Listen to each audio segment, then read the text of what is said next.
Good morning.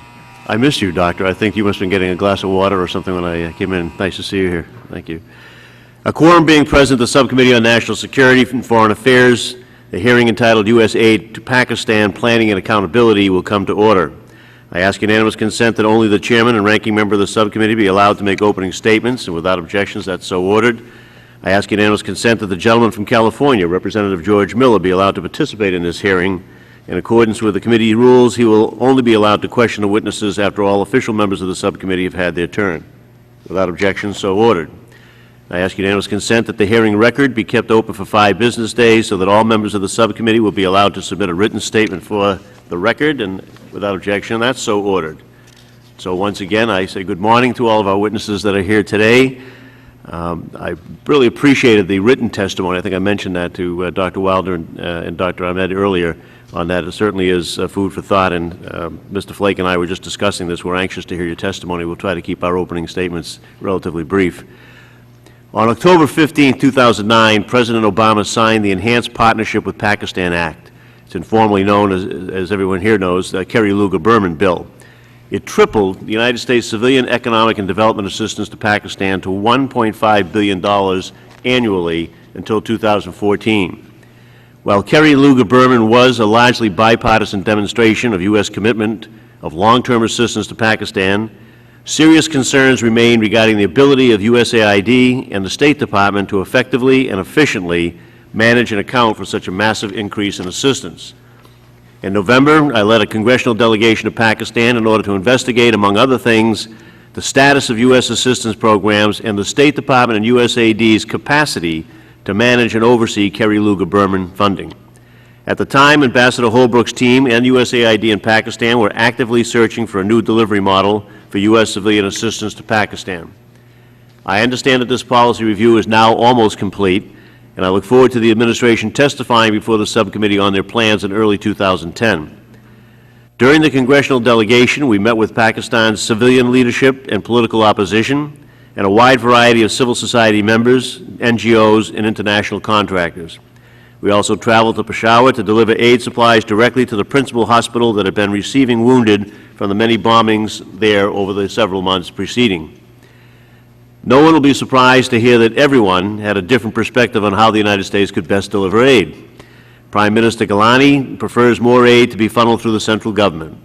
In the provinces, meanwhile, we heard that more money should go straight to the provincial government.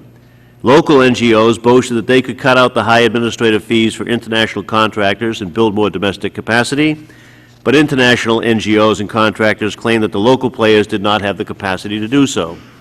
So in short, our meetings helped us quickly identify all the problems with the various aid delivery models under consideration, but we found no consensus regarding how to go forward. Clearly, there's no silver bullet solution for delivering aid in Pakistan. More disconcerting than the lack of consensus regarding the best aid delivery model was the lack of capacity at USAID in Pakistan. For years, USAID has been marginalized and stripped of personnel, while at the same time U.S. foreign policy has increasingly emphasized aid delivery in high-risk conflict and post-conflict countries like Iraq, Afghanistan, and Pakistan. It's no wonder that USAID has become so dependent on international contractors to plan, manage, and even oversee massive development projects. This challenge is only made more difficult by the current security environment that makes it extremely difficult for either USAID personnel or Western expats to see, let alone actively manage or oversee many projects, particularly those in the federally administered tribal areas in northwest frontier province of Pakistan. As a result, both USAID and international contractors are often entirely dependent on sending third-party locals to verify and account for major development and assistance projects. Although I understand the temporary security need for these oversight workarounds, I have a serious concern about USAID's ability to provide long-term oversight and accountability of major projects without ever even seeing them in person. I plan to continue to work with Congress and the administration to bolster USAID's internal staffing and capability. We have to reverse USAID's decline of the last decade if it's to serve as a central tool of U.S. foreign policy in South Asia and the Middle East, a task that it has been assigned but not given the tools to fulfill. In the meantime, however, any new plan for U.S. civilian assistance to Pakistan must factor in USAID's limited capacity, both limited personnel to actually manage and oversee contracts and, for security reasons, limited visibility on many of its projects. For today's hearing, we've brought together 3 experts with a great variety and depth of experience in both Pakistan and U.S. assistance programs. I don't expect any of them to provide the silver bullet solution, but I do hope that you can give us some fresh perspectives on this very difficult challenge, and of course, to the extent that you have that silver bullet, don't hesitate to share it. Thank you. Mr. Flake. Thank you, Mr. Chairman, and thank the witnesses. I share the concerns that the Chairman has expressed about the pace of this aid going in. It seems to be more supply side driven rather than demand side at this point. I also share the concern and I understand the issues with regard to security, but the inability to actually see where some of this money is spent in the end is troublesome for a committee that provides oversight. So anxious to hear the testimony, and I look forward to the administration witnesses in the new year to hear what they have planned going ahead to remedy the situation. But thank you for coming. Thank you, Mr. Flake. The subcommittee will now receive testimony from the panel before us today. I'd like to just briefly introduce the entire panel, and then we'll start with Dr. Fair. Dr. Christine Fair is an assistant professor with the Center for Peace and Security Studies at Georgetown University's School of Foreign Service. She previously served as a senior political scientist with the RAND Corporation, a political officer to the United Nations Assistance Mission to Afghanistan in Kabul, and as a senior research associate at the Center for Conflict Analysis and Prevention at the United States Institute for Peace. Her current research focuses on political and military affairs in South Asia. She holds a Ph.D. from the University of Chicago. Dr. Andrew Wilder is the Research Director for Policy Process at Tufts University's Feinstein Center. Prior to joining the Center, he worked in Afghanistan, where he established and directed Afghanistan's first independent policy research institute, the Afghanistan Research and Evaluation Unit. Between 1986 and 2001, Dr. Wilder worked for several different international NGOs, managing humanitarian and development programs in Pakistan and Afghanistan. His research and publications explore the politics of civil service reform and electoral politics and policies in Pakistan. He holds a Ph.D. from the Fletcher School of Law and Diplomacy at Tufts University. And our friend Dr. Samina Ahmed is the International Crisis Group South Asia Project Director. She has testified from Pakistan to here by video before. As I understand, Dr. Wilder has also done on at least one occasion. And maybe Dr. Fair, for all I know. You haven't been on the video yet. We'll get you there. But we appreciate the fact that you've traveled all the way here today from Pakistan to work with us. Based in Islamabad, Dr. Ahmed oversees ICG's work in Pakistan, Afghanistan, India, and Nepal. Prior to joining ICG, she held research positions at Harvard University's Kennedy School of Government and the Institute of Regional Studies. Her areas of expertise include South Asian affairs, democratic transitions in authoritarian states, and ethnic and religious conflict. She holds a Ph.D. from the Australian National University, and we appreciate that all of you are here today, that you're going to share your testimony. As I said, we've read your written testimony with great effect. I do note that if you were to deliver that, each of you would be significantly over 15 or 20 minutes or whatever. We would like to have some time for questions and answers. So if you could verbalize in about 5 or so minutes. We're not going to drop the hammer at exactly 5, but far shorter than it would for the entire presentation of the written testimony. That written testimony will be put on the record by unanimous consent, and we'll have had that, or those that haven't had a chance to read it will read it. So first let me swear in the witnesses. It's our practice to do that before every hearing. Please stand and raise your right hand.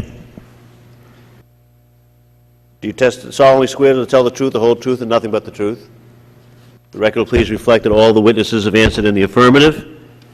And Dr. Fair, if you'd be kind enough to begin.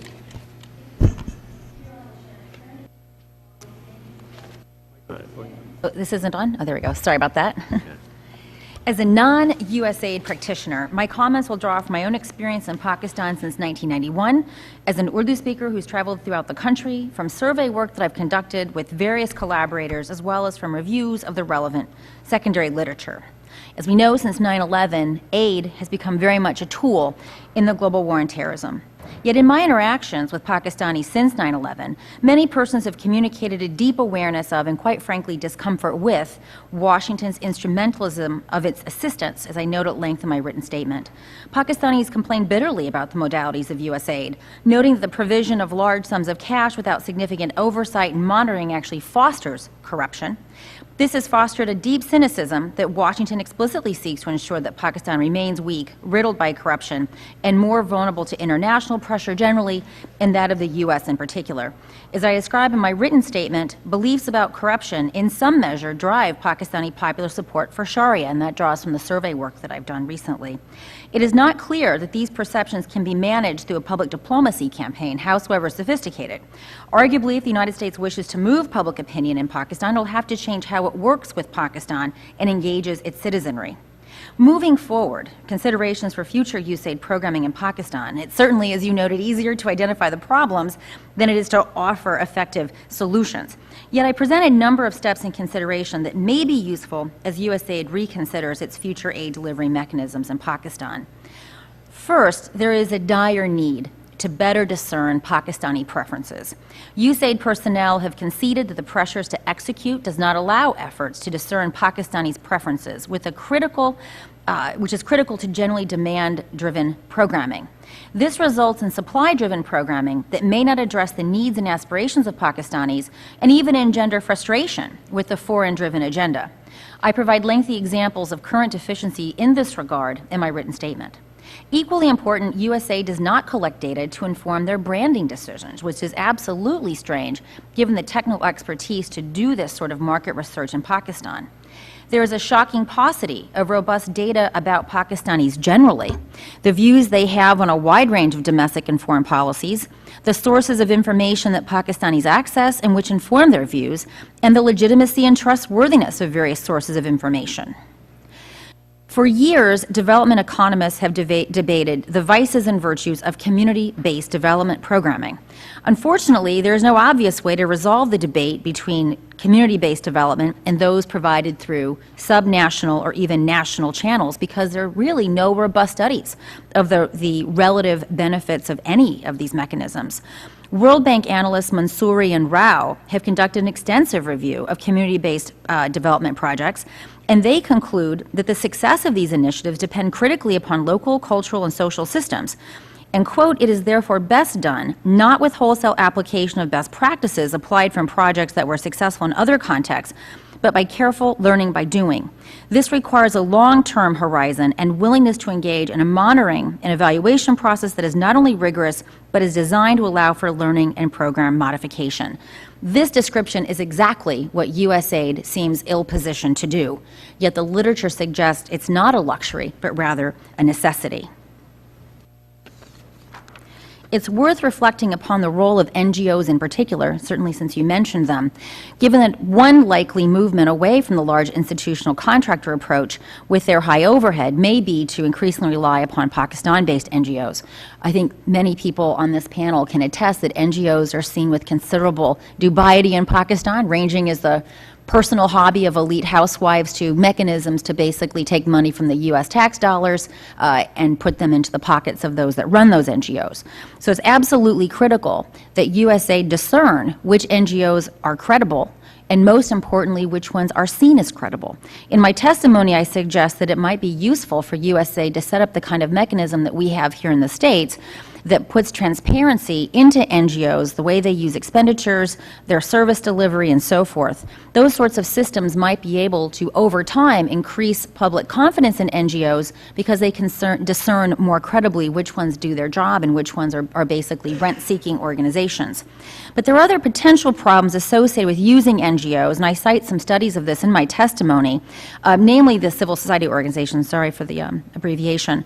Civil society organizations that rely upon external funders, oddly enough, become less capable of mobilizing social capital and strengthening their civil societies, and that's because their constituencies become the funders, not memberships. So this is certainly a principal agent problem that USAID will have to deal with if they pursue programming through NGOs.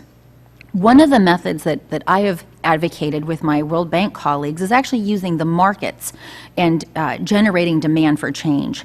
One of the examples that I give pertains to education. Given the pervasive problems with some important ministries, USAID may want to consider pursuing private sector solutions to public sector problems, which are better pursued, quite frankly, by Pakistanis.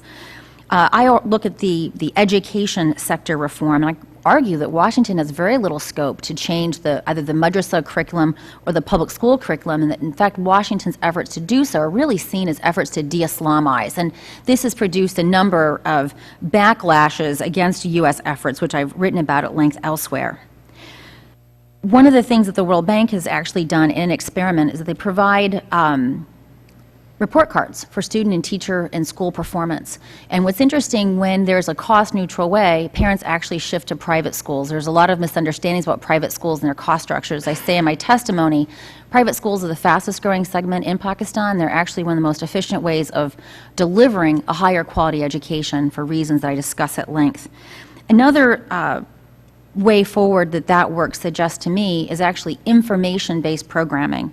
What USAID does in many cases is it tries to supply a reform from some sort of government agency. The example I give in my testimony is corruption. So efforts to clean up corruption, be it in the police or in a particular ministry, are likely to fail because Pakistanis themselves are part of the corruption system. So any mechanism that engages in civic education to sort of communicate to Pakistanis that they themselves participate in the corruption problem, that corruption is not simply done to them, might be a way of buttressing the supply-driven aid. So in other words, trying to create demand to support the supply-driven effort. The final set of issues that I look at, given that aid has been securitized, especially since 9/11, but one could make the argument that aid to Pakistan has been securitized since 1947, is that there's simply no evidence that demonstrates that securitized aid actually meets these objectives. I provide two examples that were conducted by a team led by Jacob Shapiro at Stanford and his colleagues, and he uses the case of Iraq. And I want to note that he has to use the Commander or Emergency Response Program funds because USAID funds were so encumbered with multiple layers of contracting that it simply made doing the analysis impossible, whereas SERP was actually much more direct in assessing its outcomes. What they found with the SERP funds is that delivering community service actually resulted in a modicum or a modest decrease in violence, but that the monitoring and the understanding requirements of achieving this modest results were really quite onerous. In contrast, in a similar study that he did with his colleagues on unemployment in Iraq, he actually found that unemployment was negatively correlated with violence. So in other words, the more unemployment there was, the less violence there was. So if you look at the literature, you'll find that there's simply not evidence that says securitized aid achieves the objectives that are specified in various documents, putting aid as a part of the counterinsurgency problem. And I think Dr. Wilder's experience certainly buttresses that. So in conclusion, a review of the literature coupled with my own experience in the country does suggest that there is no magic bullet and there is no substitute for experimentation and rigorous evaluation. Indeed, there's a strong argument to be made for experimenting with different forms of aid delivery through NGOs, through subnational as well as national means, and different levels of involvement of local communities, as well as the oversight mechanisms in subjecting these pilot programs to robust assessment, preferably with some degree of randomization, to determine the impact of these interventions on the treatment group. Effective programs should be retained and applied to other areas with appropriate analysis and reoptimization, and ineffective programs, and heavens knows there are quite a bit of those, should be eliminated unless they can be implemented successfully elsewhere in the country with suitable modification. Admittedly, this will be difficult for USAID, given the pressures that the mission is under to execute programs, permission priorities, given the security environment, as well as the potential ethical concerns about risks inherent in fielding different experimental programs in different areas. But I want to point out there's no a priori way of knowing that the non-randomized approaches that they currently use offer any benefit at all. Given the frustration that Pakistanis have expressed about U.S. intentions and the explicit securitization of aid, it's important to assess whether the benefits of USAID interventions in mitigating violence and anti-Americanism are sufficiently significant in size and scope relative to the public relations problems such securitized aid appears to pose. Thank you.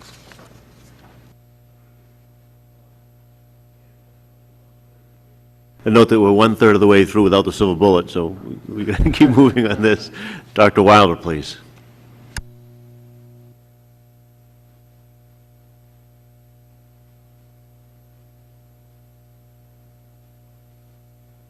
Distinguished members of the committee, thank you for asking me to testify today. I was born in Pakistan, lived, worked, and studied there for about 30 years. So the topic of today's hearing is something that is important to me personally as well as professionally. I have firsthand seen some of the very positive effects of U.S. Aid to Pakistan, but I've also seen some of the damage done to a U.S. image in Pakistan, as well as to the development efforts in Pakistan, of sort of a feast and famine approach to development aid to Pakistan. These feasts and famines, I argue both of them have been harmful, and they result from what I believe is a misplaced faith in the effectiveness of aid in promoting security objectives rather than just development objectives. My testimony today is based on a study I'm doing at the Feinstein Center, basically looking at this issue of how effective is aid in promoting security objectives. And our main finding to date is that while development assistance can be very effective in promoting humanitarian and development objectives, there's actually remarkably little evidence that it is effective in winning hearts and minds and promoting security objectives. Development aid program, first and foremost, to achieve security objectives rather than development, often fails to achieve either. And I'll point out later, in some cases, can actually do more harm than good. U.S. national security interests have always had a major influence over our foreign aid programs and how our foreign aid dollars get spent. But I think not since Vietnam have we seen aid so explicitly viewed as a weapon system, especially in counterinsurgency contexts. And I think this is illustrated by the recent publication in April of this year by the U.S. Army of a handbook called The Commander's Guide to Money as a Weapon System, which provides guidance on how to use money to, quote, win the hearts and minds of the indigenous population to facilitate defeating the insurgents. This assumption that aid can win hearts and minds is widely held by policymakers and practitioners alike, and it's having a major impact on our aid policies as well as our counterinsurgency policies. It's resulting in a sharp increase in aid to countries like Pakistan and Afghanistan, and it's also resulting within those countries of a disproportionate amount of aid being programmed to the most insecure areas rather than secure areas. So when I'm doing my research in Afghanistan in the central or northern parts of the country, you often hear bitter complaints from Afghans there as to why are we being penalized for being peaceful, because the lion's share of U.S. development aid is programmed to the insecure regions of the south and southeast. And we see a similar thing in FATA, the $750 million over 5 years to FATA, the federally administered tribal areas, where actually only 2% of Pakistan's population live, I think also reflects that tendency. And I think policymakers should be aware that given how widespread this assumption is, and given its powerful impact on our aid and our counterinsurgency policies, there's remarkably little evidence to actually show that aid is an effective weapon system or is effective in winning hearts and minds in contexts like Pakistan and Afghanistan. I think the Pakistan earthquake response is a very good example of this. I was personally involved in that. I saw firsthand the tremendous response of Pakistani citizens, first of all, the Pakistan Army, and the international community led by the U.S. to what was a very effective humanitarian response to the earthquake. The U.S. was the single largest donor to that response. $510 million was fairly rapidly programmed, as well as 23 helicopters provided life-saving assistance in the aftermath of the earthquake. I think the U.S. would have responded with humanitarian aid to a disaster of that magnitude anywhere in the world. However, there is no doubt that the scale of the response in Pakistan was affected by the desire to win hearts and minds and gain additional support in a war on terror ally. The Wall Street Journal, in an editorial shortly after the earthquake, referred to this as one of America's most significant hearts and minds successes so far in the Muslim world, and there is a widespread perception that this response did win hearts and minds. I'm arguing, though, that in reality that benefit was actually quite minimal. A public opinion poll done just a month after the earthquake did show a sharp boost in Pakistani public's opinion towards the U.S. It went from 23% prior to the earthquake to 46%. However, the next time that poll was done 6 months later, public opinion was back down to 26%. And then the next year, the Pew CERT poll showed it was down to 15%. And today, I think we're at around 16%. So again, there maybe was a very short-term benefit to that $500 million in earthquake response, but not long-term. And I think the point there is that that was an incredibly effective humanitarian response, but with limited hearts and minds benefit. My research from Afghanistan shows similar results. We have found that in Afghanistan, development aid carefully programmed can have very effective and positive development outcomes. But there's very little evidence that the billions now being spent on aid to Afghanistan is actually translating into significant hearts and minds benefits or stabilization benefits. At a time when more aid is being given to Afghanistan than ever before in its history, the popular perception of aid in Pakistan is nearly universally negative. Our field research in Afghanistan not only shows that aid is not winning hearts and minds and having a stabilizing effect, but the sheer volume of that aid, especially in the insecure areas, can actually have destabilizing effects. There's many ways in which it can do that. Aid can create winners and losers in that zero-sum society, or perceptions of winners and losers. There's mounting evidence about how the political economy of aid and security contracting can actually result in significant amounts of money ending up being paid to the Taliban by construction companies as protection money for their road building and other construction projects in these insecure areas. But the most important way in which I think aid is destabilizing in Afghanistan is its role in fueling corruption. And it's nearly inevitable in a highly insecure area with limited implementation and oversight capacity that large amounts of aid in those areas are going to fuel corruption. This corruption in turn has a very corrosive, I think, and destabilizing effect by reducing the legitimacy of the Afghan government. And while donors are in the U.S. and people are rightly criticizing the Afghan government in terms of its not cracking down on corruption, I think we are too little looking at ourselves, because our aid money is contributing to that problem by, I think, providing too much with too little oversight in that context. And I think, although I've not done the research in FATA yet, that I suspect that in a similar environment, a highly insecure area in the border regions of Pakistan, large amounts of aid could also have similar effects. So in conclusion, I believe the prioritization since the 1960s, actually, of security over development objectives has been one of the main factors undermining the effectiveness of U.S. development aid to Pakistan. And with the passage of the $7.5 billion Kerry-Lugar bill, an amount that exceeds the total U.S. aid spending since the start of its program in 1951 through 2007, it is more important than ever before to question how U.S. aid to Pakistan can be spent more effectively and accountably. With U.S. foreign aid now explicitly viewed as a weapons system in counterinsurgency contexts, before appropriating billions more dollars, I urge this subcommittee and Congress to demand more evidence that it is an effective weapon system.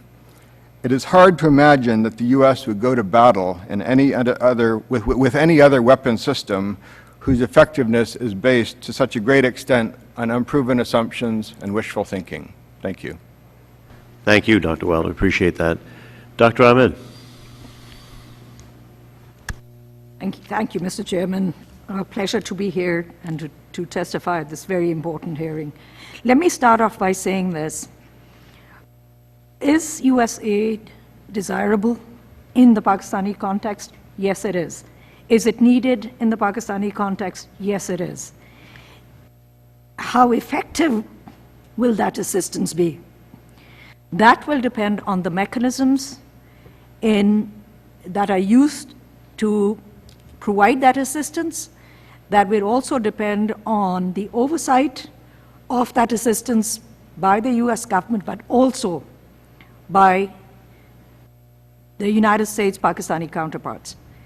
If these counterparts are indeed representative of their communities, indeed are themselves accountable, and that the processes that are used are transparent, will then this assistance that has been allocated to Pakistan, the 1.5 billion a year under the Enhanced Partnership with Pakistan Act, as well as the $750 million, of which we know very little as yet has been spent on FATA, will that be effective? I don't think there's absolutely any doubt about it. The problem lies in the fact that we are looking at assistance in the Pakistani context, also in the context of Pakistan's relationship with the United States, in particular, relations with the United States in the last 10 years. Pakistani perceptions were shaped by U.S. assistance to a military regime, which is why this bill is important, which is why also, as this committee knows, there was a pushback by those institutions within Pakistan that feel strengthening civilian partners would undermine their own standing, internal standing. Specifically in the context of FATA, let me just say this, having spoken to FATA representatives, having spoken to FATA stakeholders, folks who belong and live and will be the recipients of this community, do they want it? Yes, they do. Do they believe that it's going to be effective under the present circumstances? No, they don't. Is that because there is a flaw in the way assistance is being provided? I go into great detail in the testimony on the problems that USAID and its implementing partners face in FATA itself. And the real problem in the fact that this assistance cannot be delivered as effectively as it should lies in the larger political framework that exists, the mechanisms, the bureaucratic mechanisms that are there in place.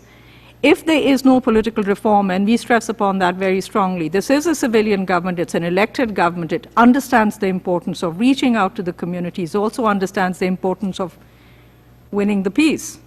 But without that reform agenda, and the first beginnings of that reform agenda have just been suggested, there's been a pushback, again, by the military as far as this reform agenda is concerned. Until there's political reform in FATA, USAID and its implementing partners, doesn't matter if they're local NGOs, international NGOs, or Beltway bandits, are going to have to work through the FATA Secretariat, the FATA Development Authority, through the Maliks, and the political agents. This entire bureaucracy and its clients do not have any links to the community, nor have they any interest in consulting the communities. Let me also say this, where while we are talking about what is happening within the FATA context, we have a very large proportion, almost a third of the residents of FATA who are now internally displaced because of the conflict, because of military operations, because they're caught between the military and the militants. Delivering assistance to these communities, I think, is one way to reach the communities that are still within FATA. It's a mechanism that can be used. What will be important is for everybody, I think, to understand that as these operations end, when they end, and how they end also matter. If you're just going to see militant leaders moving from one agency to the other to make a return, with no safety and security for residents, it's not going to make any difference. If there is no comprehensive relief, secure return, and reconstruction plan for the IDPs with US assistance, the civilian government will lose whatever credibility it has. So that need for political reform and the importance of making sure that the political structures in FATA are indeed accountable and transparent means that there needs to be first support for the reform agenda, which is just the beginnings of opening the doors to political reform in FATA. But also an understanding that unless there are mechanisms that are put in place for community and civil society participation, as well as, and let me emphasize this, with the elected representatives of the Pakistani parliament in the province, Northwest Frontier Province, and in the center, in the National Assembly. That is, I think, a mechanism that has as yet not been used and could be used to far greater effectiveness. These are folks who know, as indeed members of Congress do, the needs of their constituents. These are also people who are accountable to those constituents and will win or lose elections based on their performance. Bringing them into the process of aid delivery in terms of oversight would make a huge difference. Insecurity will be used also deliberately to deprive even those international humanitarian organizations and development organizations that would want to risk going into these insecure conflict zones. And there, I think, again, international humanitarian law is something which is absolutely essential when we're looking at how this conflict is playing out. Preparing the ground for a safe and secure return for the IDPs. Andrew talked about the situation after the earthquake. Let's not forget what happened after the earthquake. Right after the earthquake, the relief and reconstruction that was supposed to take place was taken over by a military apparatus. There was no link to the community. There was no understanding of the needs of the people. That is what we don't want to see happen again in these conflict zones as people begin to return home, and indeed millions already have in Malakand division. On the whole, as far as the entire project is concerned of USAID assistance, there are going to be difficult choices. There are no silver bullets, unfortunately. But what does matter is that if we see transparency, accountability, and the mechanisms, the democratic institutions and mechanisms that are there now in this nascent democracy being utilized by the American partners on the ground, that is possibly one effective way to go. Thank you, sir. Well, thank you, Doctor. I appreciate that. And again, you were very helpful to us when we were actually there, getting some insight into the area, particular the Northwest Frontier Province and FATA on that. I have to say, it's not entirely encouraging to listen to what we've heard this morning, nor was it that encouraging, frankly, during our visit, a little short of a week that we spent there and talking to any number of parties.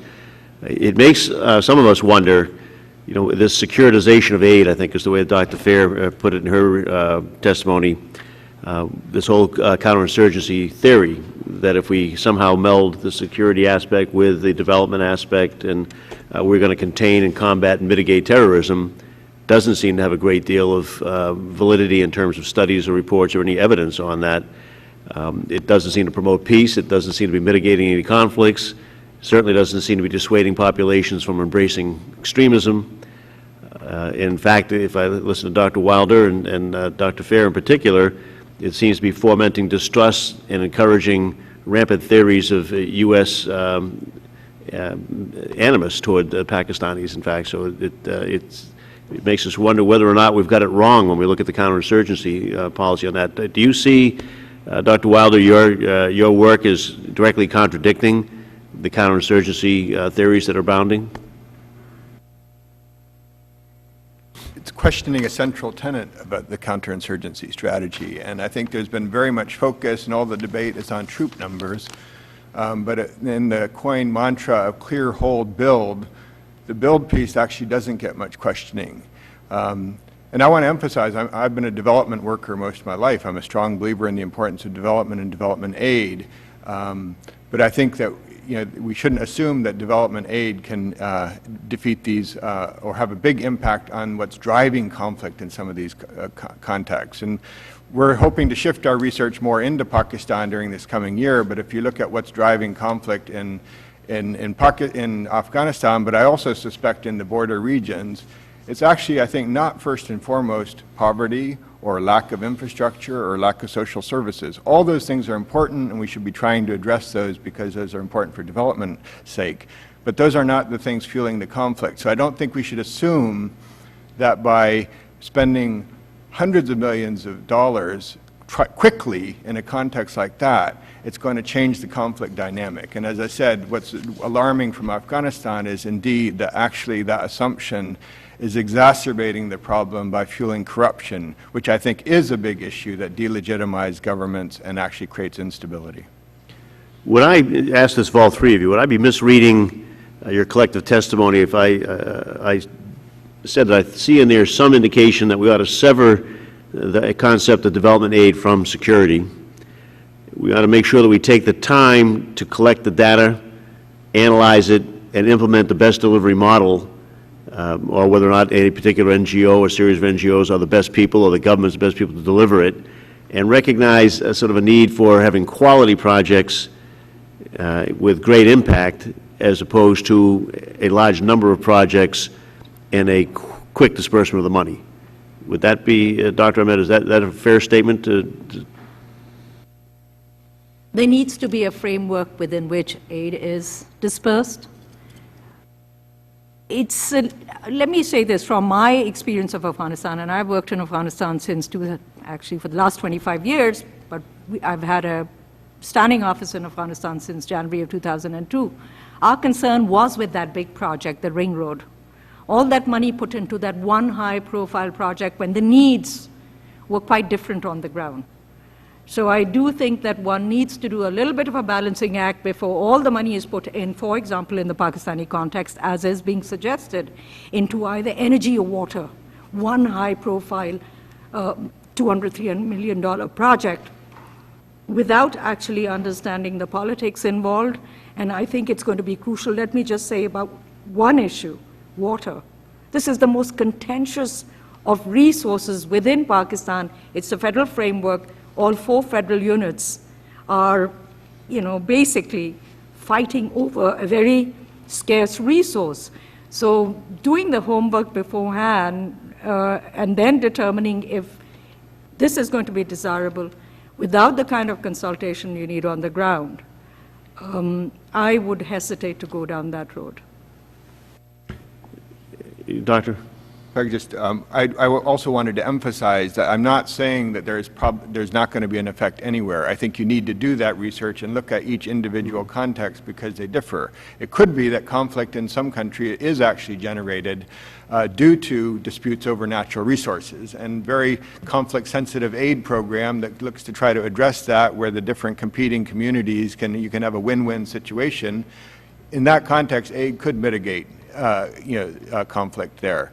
My point is, though, in the Pakistan-Afghanistan context, I don't see that those are the main factors driving the insurgency, and therefore will not be the main factors that mitigate them. And just in terms of the aid effectiveness, I think when we're trying to spend it to achieve the security objective, as the security gets worse and worse, we try to spend more and more. And that's what we see in Afghanistan. We see no evidence that where we've spent most of our money, that security has gotten any better. If anything, it's gotten a lot worse. And I'm not arguing causality there, but I think it creates this vicious link. Yeah, I mean, I think there's a lot of political pressure coming from this country and the policymakers here or whatever, thinking that because we've had such theories of counterinsurgency put out there now, and the idea of tying this development into security on that, we've got this notion that, well, we're giving a large amount of money and it's got to go to work tomorrow. We've got to see something happening tomorrow, and unfortunately what we've seen happening is spending, but not necessarily results on that. Mr. Flake. Go ahead. Did you have something to say? Go ahead. No, fine. Mr. Flake is going to do that, and we'll give him a little more time on the other side, so that's good. Thank you. Thanks. Well, go ahead, yes. So in April, with my colleagues, we conducted a 6,000-person survey, which is statistically, allows us to Mr. Chairman, could you talk about things. Could you pull your microphone out just a Oh, little I'm bit? sorry. Thank you. So in April, with various colleagues, I conducted a survey of 6,000 Pakistanis, which allow us a lot of granularity at the subnational level. We were explicitly looking at why do Pakistanis support different militant groups. And what we've really what we've drawn from that survey, and I'm happy to present different results to you if you're interested, it's really about the politics of the militant groups. And they distinguish across the different militant groups, ranging from the Kashmiri groups all the way down to Al-Qaeda, the Afghan Taliban, and the sectarian groups. And it's not driven by economics in any consistent way. It's not driven by educational background in any consistent way. In fact, those variables behave very differently when you look at different militant groups. So when I look at all of the policy documents that drive USAID, using securitized aid as a part of COIN, I myself cited the Interagency COIN Manual. Again, there's just no evidence. It seems to be driven by the politics of these militant groups and whether or not people support what those groups do. Thank you. Dr. Ahmed, you talked about obviously the problem of, in FATA in particular, making use of the existing government officials and institutions within government as opposed to international NGOs. How, I mean, understanding that we need to move quickly there, how do we do it? And this kind of goes into what Dr. Farrett talked about in a written testimony about, you know, you ought to have two tests, whether somebody is trustworthy in the eyes of the U.S. taxpayer, for example, or the U.S. government, and whether they're trustworthy in terms of the target population there. How do you balance that in FATA, recognizing, although it's a small segment of the population, it's a troublesome area where we do want to win hearts and minds, or whatever you want to say, but recognizing we have to move quickly, how do you balance the need to target the population directly there and make use of organizations or institutions that are up and going, or are there sufficient NGOs that are ready to move that we can ignore the troublesome elected officials or appointed officials or whoever is within government there?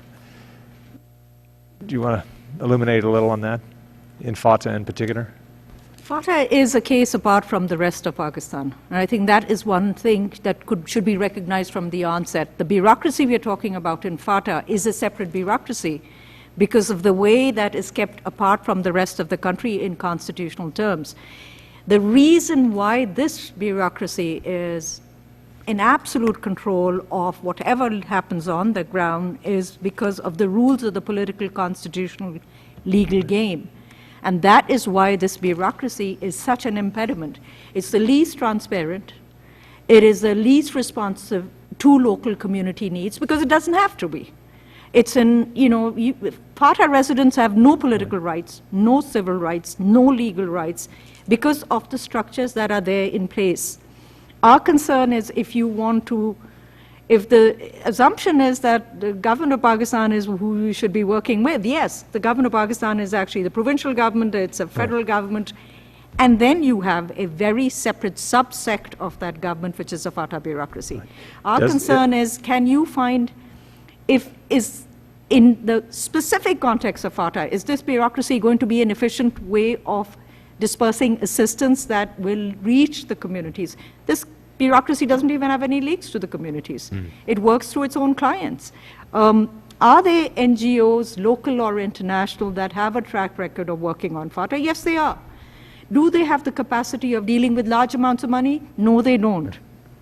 So one will really have to look at how you can factor in, how do you actually consult the communities? They are elected representatives from FATA. They don't have legal powers under the present political setup, but they have some links to their constituencies. Not great. There is the Northwest Frontier Province, let's not forget. I think Dr. Wilder talked about this. Let's not forget that, there are links between these areas. Northwest Frontier Province, it's an artificial distinction between FATA and the rest of the Northwest Frontier Province. And there are no real security issues involved in actually ensuring that you can access the leadership of FATA civil society. Do you know there's a FATA Union of Journalists, a FATA Union of Lawyers? It's not as though a FATA tribal forum of businessmen. It's not as though there is no civil society and no community that can be accessed. It's if you work specifically only through this bureaucracy, you will lose that opportunity of accessing the communities completely. All right. So, I mean, we have a problem in Pakistan in general with when aid is delivered by the government that the target population views that skeptically because they don't trust particularly some of the military institutions.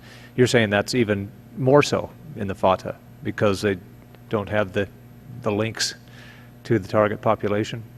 Absolutely. So it's even more difficult. And more so, let's not forget, as far as the IDPs are concerned, and it's a huge number of FATA residents that can be accessed today, if need be. Right. The military prevents access, full humanitarian access or access to development agencies to these communities. And I think that's a clear message that should be sent from Washington, that when we give our money, our taxpayers' money, we're not going to give it to institutions that are not transparent, that are not accountable, and we certainly have no intention of bypassing the communities that will be the beneficiaries of this assistance. Thank you, Mr. Chairman. Thank you. Mr. Lutkemeyer, you recognize 5 minutes. Thank you, Mr. Chairman. One of the, in our paper on this, it indicates that aid to Pakistan is divided into 5 different categories: economic growth, education, health, governance, and human assistance, as well as major assistance with the development of the FATA areas. Can you give me a breakdown of any of the 3 of you, whoever wants to jump in on this, with regards to these categories, the amount of money that we're spending in each one, the importance of that? Is one of higher importance than the other? You've pretty well touched on our problems with the FATA folks, and the ability to use those funds. Yes, Dr. Fair. Unfortunately, I don't have the money with me, but one of the things, and it pertains to the FATA issue that I've been particularly dismayed by, and I know Dr. Ahmed and I think Dr. Wilder have remarked upon this as well, is that the aid was never conditional upon encouraging the Pakistani government to change the constitutional structure that governs FATA. And one of the things that strikes me where USAID might be more effective is actually helping the Pakistani government make that transition. So, for example, while there are civil society organizations, the judicial system hasn't been linked to the rest of Pakistan because there's no right of appeal. There are no police in FATA. There are these highly unprofessional tribal levies, and of course the Frontier Corps is a paramilitary organization. It's always struck me that the more effective way of trying to reach FATA has actually been to incentivize the Pakistan government to incorporate FATA into the rest of Pakistan, as opposed to keeping it separate. Is that where most of the money is going now? To the development of this area? I mean, does any of the money go to the rest of the Pakistani there's a people? huge aid program. Okay. Apart What from percentage then FATA. goes to the development of FATA's areas? Do you have any idea? Just There's roughly? 750 million that's been going to FATA, and that's in addition to an additional security assistance program that's supposed to be aiming the Frontier Corps. So relative to the rest of the programming in Pakistan, it's actually relatively modest. But you know, it's interesting when you talk to Pakistanis, you know, because USAID can't be subtle about its aid objectives in FATA.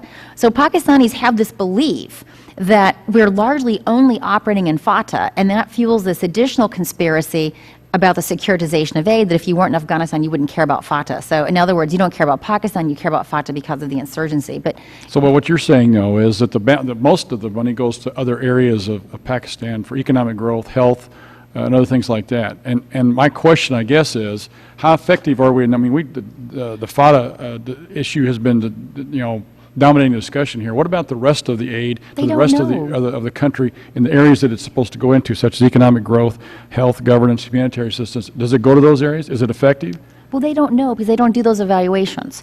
And that's what I find so frustrating And when about you say USAID. they don't do those evaluations, who are you talking about? USAID really doesn't evaluate the impact of its programs. You know, they'll talk about how many skills they've built, but for example, there's no real meaningful measure of how the quality of education has been improved. So there's this tendency to focus upon outputs, not outcomes.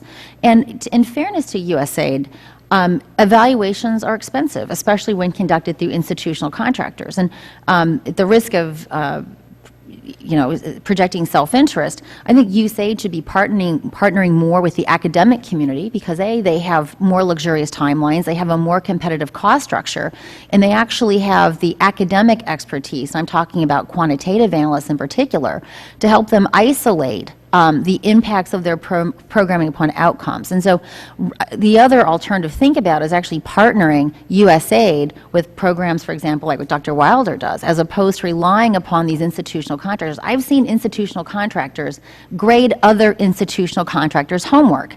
And when there's a limited corral of these contractors, it's pretty easy to tell who's done what analysis. And it's just game theory. You know, everyone's basically going to say that every program did more or less a good job because they don't want to then be subjected to a negative critique by another institutional contractor for their programming. So what you're saying is there are no measurable, there's been no measurement of the outcomes of the programs to date with regards to the other folks here with regards to economic activity, health. In other words, there's been no discussion of how many shots have been delivered, how many more doctor visits, how many people have been taken to the doctor, how many, whether the birth rate has increased or whether the cause of other diseases have gone down. None of that's been quantitatively measured. Well, you can measure outputs. Like, they can say how many schools they've built, how many teachers they've trained, but they can't talk about outcomes, which is the quality, for example, of the education. The other problem is that because they don't randomize interventions, so for example, right now they're really focusing on particular districts that are affected by insecurity. So it's going to be, since we're putting more money into more insecure areas, and this is what Dr. Wilder talked about, we're always going to have a causality that more insecurity is correlated with more money being spent. And it's very difficult to disentangle that because they're not putting money into areas that are least secure. So in other words, if they were to randomize their intervention, they could actually isolate the effect of the intervention. But for political reasons and for mission-driven reasons, they don't feel that they have the luxury to do that. But yet it's absolutely essential to generally determining the impact of an intervention. Okay, thank you. I see my time is up. Thank you, Mr. Chairman. Thank you on that. Mr. Duncan, you're recognized for 5 minutes. Well, thank you very much, Mr. Chairman. I don't really have any questions, but I do have some comments. I want to read something from a Washington Post story of October 8th. And it said in this story, it said, the Obama administration's strategy for bolstering Pakistan's civilian government was shaken Wednesday when political opposition and military leaders there sharply criticized a new U.S. assistance plan as interfering with the country's sovereignty. Although President Obama has praised the $7.5 billion 5-year aid program approved by Congress last week, Pakistani officials have objected to provisions that require U.S. monitoring of this package. That was in October. Then on November 1st, when Secretary Clinton was visiting there, the Los Angeles Times had this in one of their stories. At a televised town hall meeting in Islamabad, the capital, on Friday, a woman in a mostly female audience characterized U.S. drone missile strikes on suspected terrorist targets in northwestern Pakistan as de facto acts of terrorism. A day earlier in Lahore, a college student asked Clinton why every student who visits the U.S. is viewed as a terrorist. The opinions Clinton heard weren't the strident voices of radical clerics or politicians with anti-U.S. agendas. Some of the most biting criticisms came from well-mannered university students and respected seasoned journalists, a reflection of the breadth of dissatisfaction Pakistanis have with U.S. policy toward their country. Then December 3rd in the Washington Post, President Obama's new strategy for combating Islamist insurgents in Afghanistan fell on skeptical ears Wednesday in next-door Pakistan, a much larger nuclear-armed state that Obama said was at the core of the plan and had even more at stake than Afghanistan. Is this, the Transatlantic Legislative Dialogue. The chairman of the European delegation actually at one point criticized the U.S., and all these people were very nice people, but he criticized the U.S. for not spending enough on foreign aid. And for many years, I've heard people say that, well, foreign aid is only a little over 1% of our entire budget. Yet they don't stop to think that about half of what the Department of Defense does now is just pure foreign aid. We've almost turned the Department of Defense into the Department of Foreign Aid, particularly in Iraq and Afghanistan. We're spending money to do things in other countries through every department and agency of the federal government, and that's foreign aid that we don't get credit for. We're actually spending hundreds of billions in other countries, or have spent hundreds of billions in really pure foreign aid over the last several years. And I asked a few days ago for the latest figure from the Congressional Research Service on how much aid we had given to Pakistan over the last few years, since 2003. And this wouldn't even count all the money that's been given through all these other departments and agencies, but people also don't realize that in addition to the traditional foreign aid program, we come up with these other bills, like the $7.5 billion one that we just passed, and before that, since 2003, we'd given $15.5 billion in aid to Pakistan. Now we've passed another $7.5 billion. This is money that we can't afford. We're over $12 trillion in debt. We've got almost $60 trillion in unfunded future pension liabilities. And then we come along and we spend all this money to give all this money to Pakistan, And then what do? They criticize us. It seems to me that it takes an extreme amount of gall for a country to accept $15.5 billion in aid from us, and now $7.5 billion coming on top of that, in addition to all the other things, and then come out with just one anti-American statement after another. It really bothers me, and I would say to the leadership in Pakistan, if they don't like what we're doing, please turn down this money. The problem is, all these countries, Iraq, Afghanistan, Pakistan, all of them, they all want our money. And that's all this is about. It's about money and power, and it's not doing us any good at all. It just seems to be increasing anti-American feelings. Thank you, Mr. Chairman. Thank you, Mr. Duncan. Mr. Fortenberry, you're recognized for 5 minutes. Thank you, Mr. Chairman, and thank you to you all for joining us today. I'm sorry I didn't have the benefit of your earlier testimony. Some of what I may ask you may appear redundant, given what you talked about earlier in my cursory review of some of your written comments. But it seems to me that the outcome here is that this is a big mess. If I could summarize it succinctly, Dr. Wilder, I picked up on a statistic in your written testimony that basically 75% of the aid is going to 2% of the population. Is that a key finding? Is that correct? No, I think that was the $750 million of U.S. Assistance is going to the federally administered tribal areas, FATA, which is make up 2% of the population. But there is a much larger USAID program as well, which is also going to other parts of the country. Okay, but the total, it's my understanding, the total contribution is $1.5 billion. With the new Kerry Lugar bill, that's the proposal is $1.5 billion per year over a 5-year period. Yeah, so that's not been appropriated. Framing it simply, then half of the money is going to a very narrowly targeted area, and that's correct. And you've made the suggestion that the linkages between poverty mitigation and social services are not achieving the hearts and minds strategy there, is not achieving security outcomes that you would hope to be an intended consequence of capacity building. Look, I'm very much for cups of tea strategy where you relationship build and establish communications, establish trust, partnerships that can lead then to mutual understanding and long-term continuity in capacity building.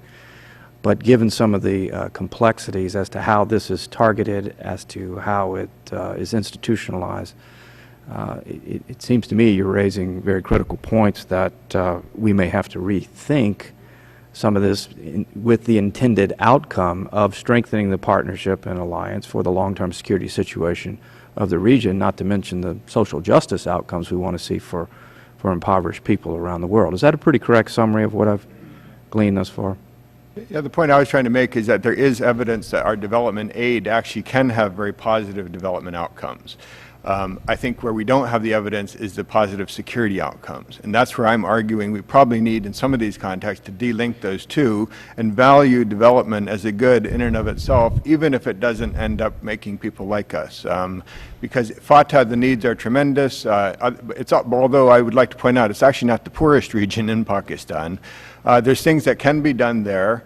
I personally, though, don't think that we can spend $750 million effectively in a 5-year time frame in a highly insecure environment like FATA. So I think then you can end up fueling corruption, and some of your aid can end up having perverse and negative consequences.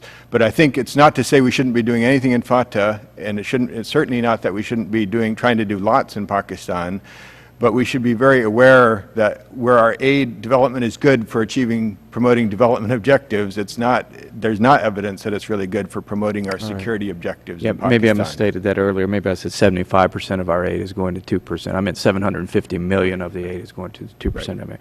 What is let's unpack this a little bit further, the other bilateral relationships that Pakistan enjoys, and then the collective or cumulative effect of the aid that is pouring in there to either further complicate your findings assuming their objectives are the same in terms of long-term security, stabilization, as well as social justice outcomes. Can any of you give me any insight into the other donor countries and the approaches there? And I want to say this as well, and this dovetails with the question. It seems to me there's this raging dualism in Pakistan with regard to the United States. We want the money, we'd like your money, but we don't want to be your friend, maybe, except behind closed doors. And so, is that a distinction in terms of other bilateral relationships that the country enjoys? Yes, Dr. Fair. Well, there are a couple of programs I'm familiar with. DFID has an interesting approach. So DFID does the same kinds of programs that we do. I believe there is coordination with DFID, for example, taking the lead in Baluchistan. The British, thank you, the British aid organization, DFID.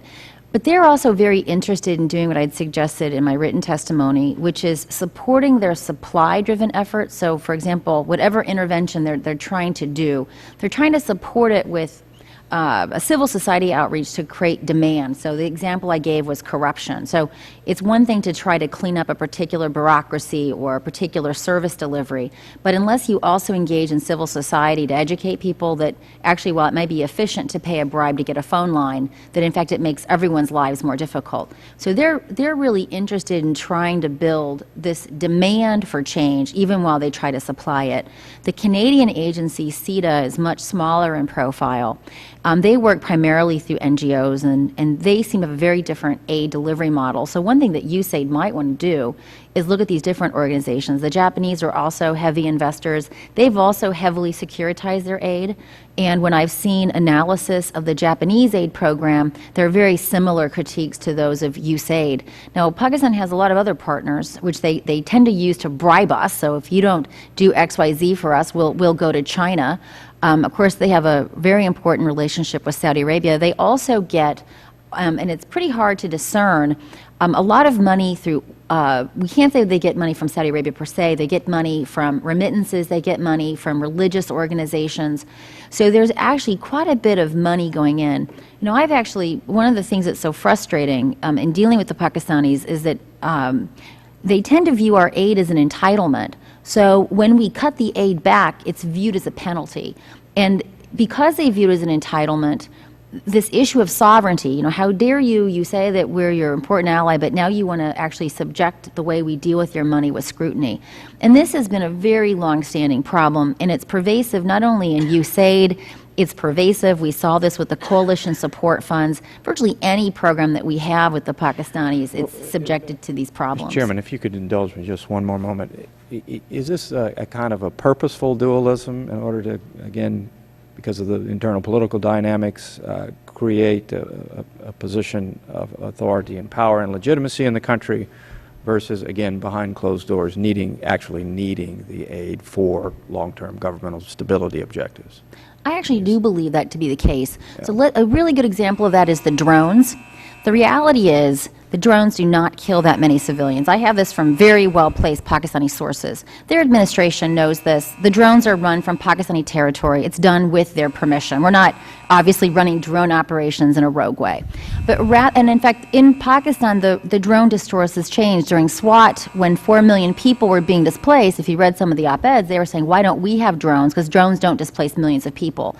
But the civilian government, rather than taking advantage of this, has continued to whip up anti-American sentiment over drones. Yet I assure you, if we stopped the drone attacks, their security would be worse, not better, in my opinion. So I think they do try to create this wedge because it then gives them an out to do less when we're asking them to do more. And I particularly see this on the security side of things. They're constantly asking for more. They're constantly talking about their sacrifices, which is reasonably fair.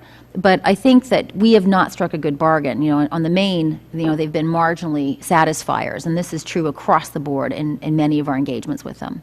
Thank you. Thank you, Mr. Chairman. Thank you.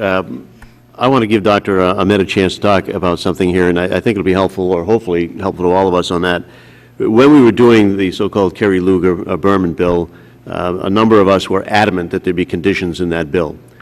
There was some sensitivity to try to give the civilian government more authority because we wanted them to extend their writ throughout the entire country in a non-discriminatory way and to sort of gain some ability to deal with the budget of the military and to take some control over that, as most civil democracies would have. So the conditions were put on the military money.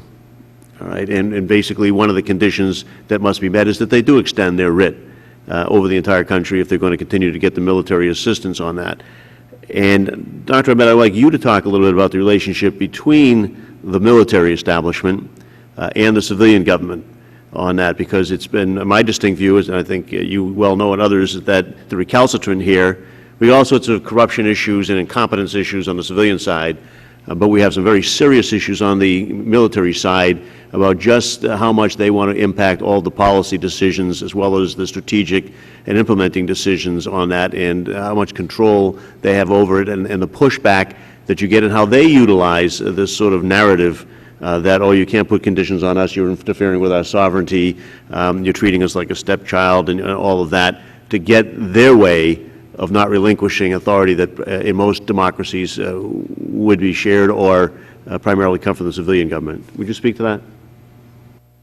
Thank you, Mr. Chairman. You know, in all of the Q&A, the one thing that seems to have been ignored so far is this is a very young democratic transition. After almost a decade of military rule, you have an elected government, and civilians might not be the most efficient of actors, but let's not forget they are also in government after a very long time. When we say Pakistanis, I think we also need to make a very clear distinction here. Who are we talking about? Are we talking about the elected civilian representatives, the Pakistani people, or the military establishment? On the enhanced partnership with Pakistan bid, and I know that this has been taken a number of folks on the Hill by surprise. Why is it that there was such an outcry on the military conditionalities and actually certification requirements placed by Congress? It was a pushback. It should have been expected. You have a military that is not either interested in sharing power or in seeing the United States actually engage with the civil as opposed to only the military as an actor. One of the reasons why you have an anti-American perception amongst the Pakistani people is there was no engagement with the Pakistani people for almost a decade. Why then is there again surprise here that there is neither any knowledge of or any understanding that the United States is a partner? Because the Pakistani people, Pakistani civil society, have only seen U.S. government partnered with the Pakistani military. Here is now an opportunity with a young democratic transition to change that equation and to truly win hearts and minds in the real sense of the word. And I do think Secretary Clinton's visit to Pakistan, yes, she faced some very difficult questioning, and it was good.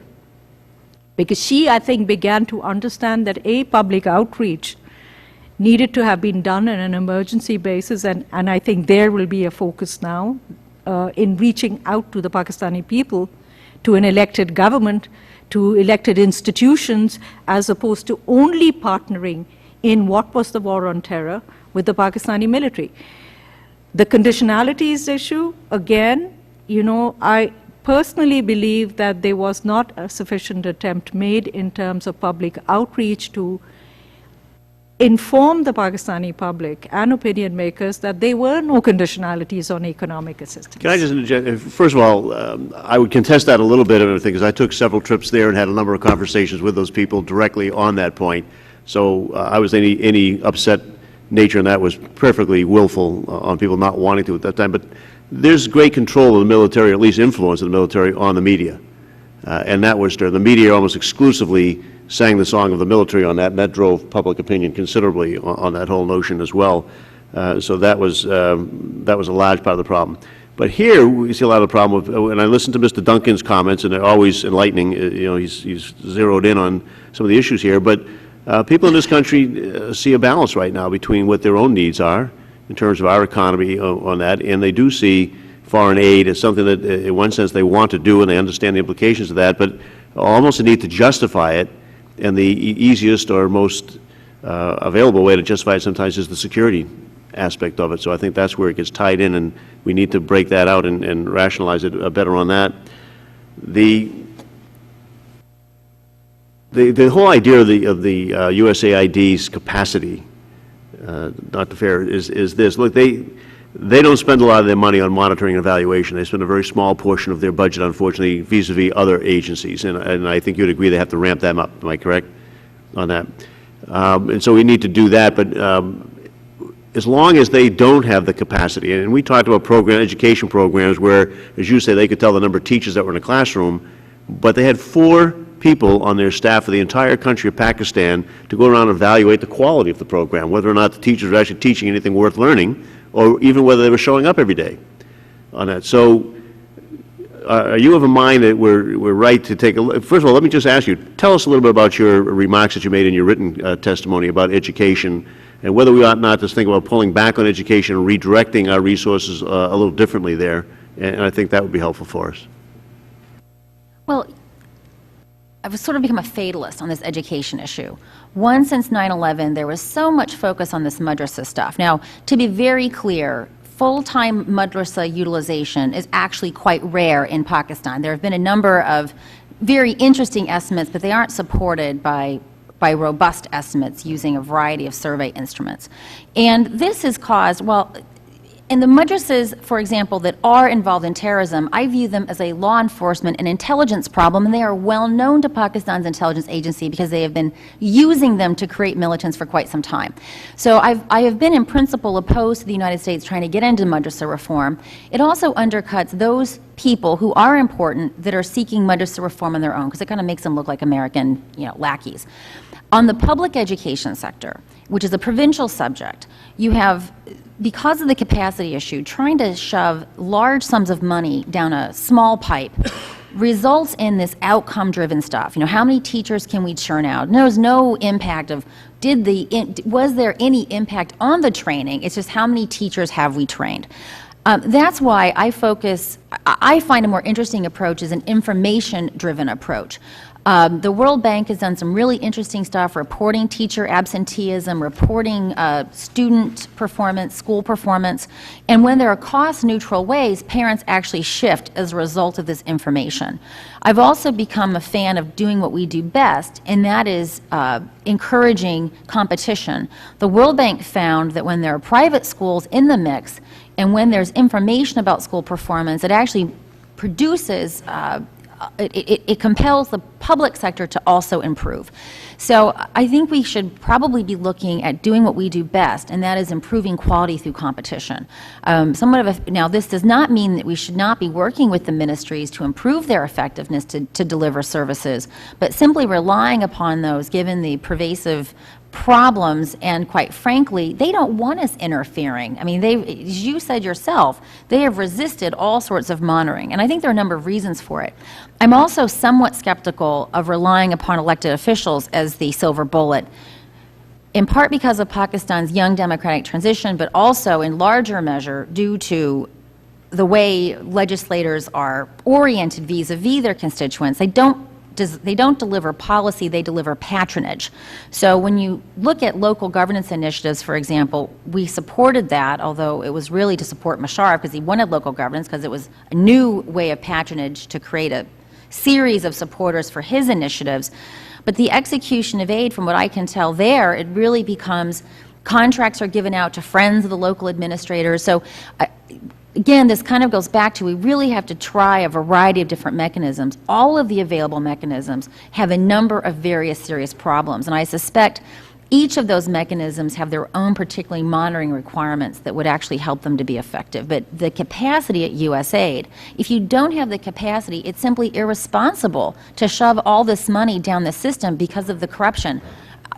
I have never heard people complain about the generosity of our aid because of the corruption, whether I go to some shopkeeper in a Narkli bazaar in Lahore or a newspaper editor, they're all saying the same thing. When you give money on this scale to these ministries, you make things worse for us, not better. Let's follow on that talk of corruption for a bit. In Afghanistan, we've seen a couple of types of corruption on a large scale, both individual governors or provincial authorities pocketing money that's given, or NGOs and others having to pay people to get a load of freight from one city to another. What type of corruption are we more likely to see in FATA or elsewhere in Pakistan? Is it the former or the latter or all kinds, or what should we be more concerned about given the pace at which this aid is being distributed? Dr. Wilder. I think in any country in the world, if you give vast amounts of money with little oversight, you're going to end up fueling corruption. And I think that's where I think we need to be committed for the long term in terms of our development programs to building capacity so that over time we can spend more money, but we need to link our funding levels to the, not to the need, which are great, but to the capacity to spend money accountably and effectively. And I think that's where we're not seeing in the Afghanistan context, and I fear is going to be the problem in Pakistan. I am a firm believer we need a long-term commitment in our aid program to Pakistan, but I think we will be fueling corruption if we try to give too much money too quickly that's not linked to local capacities. And I think there it will be across the board. I'm not, in terms of implementation, who should be doing the implementing, the chairman raised that in the opening remarks. I think we should, it's not an either-or question. We need to be working with NGOs. We need to be working with the government. We need to be looking at local actors and international actors because capacity is limited. We need all of the capacity we have, but again, all of those will be problematic if you try to push too much money through the system. And I think that's what we are seeing. I mean, the idea that we should do only through local actors, I mean, I think that's a problem. In Afghanistan, we're seeing many of the local actors don't have a good face. I mean, they're all linked to the key ministers and relatives, and it's creating, again, I think, very perverse negative consequences there. I also wanted to just touch one thing onto the, Congressman Fortenberry's dualism point, and in terms of how different other donors handle this. And I think most of the European donors do tend to securitize their aid to a lesser degree than the U.S. There is more distinction between their aid programs, which have development budgets, and then their more political resources. And I think that that's, in a way, where I think we need to go in the U.S., because precisely for the reason that it's easier to get money if you justify that it's going to have security benefits. It's also then very easily, and I think we heard that from Congressman Duncan, that we can easily delegitimize foreign aid when it ends up not making people like us.